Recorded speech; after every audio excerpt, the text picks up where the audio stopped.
Hello and welcome to the RPG channel. This is video 3 in the series I'm doing about how to play pen and paper role-playing games, and there's going to be a little bit of overlap between this video and my last video because this time I'm talking about how to help the players build groups that are going to work together. And I used to think this was almost like a no-brainer, that the players would just naturally come up with characters that were members of the same party or group or whatever, and not too much else would need to be said about it. However, I was sorely mistaken.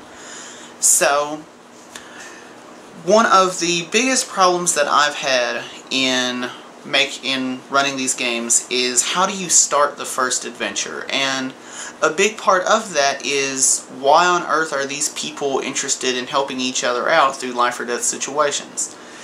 And that's a really big question, and it's going to set the tone, or at least how you answer it is going to set the tone for the rest of the campaign that you're running. So you need to make sure that you have a really good answer to that.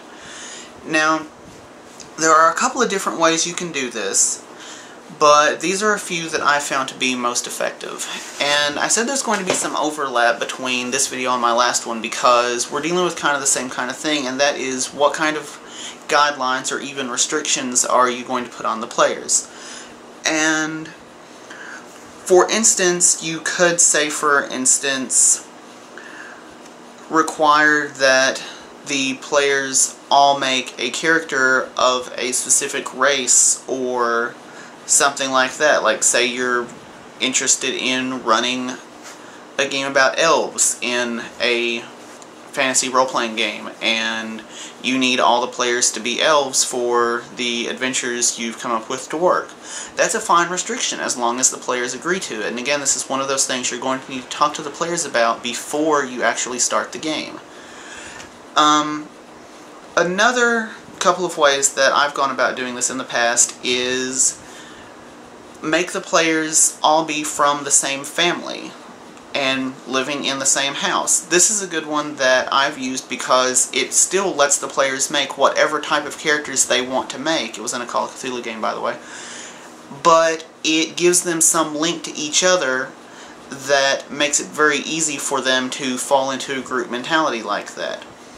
But if you're not interested in having the players have some sort of connection like that, then maybe they just all live in the same apartment building, or maybe they all happen to be at the same place when something happened. I've done that one several times before. Like, maybe all the players happen to get stuck in the same location and have to find their way out, and that's like the first adventure that they have together. It's kind of like Lost or something.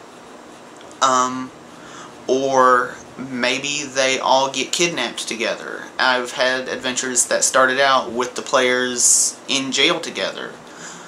Or maybe this was in a mage game, like they all happen to wake up in the hospital at the same time.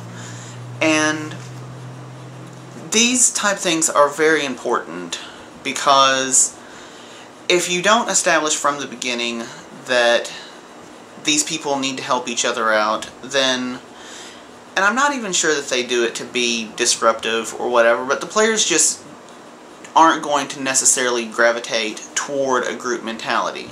If you have ones that do, that's fine, but from my experience, that's not the norm.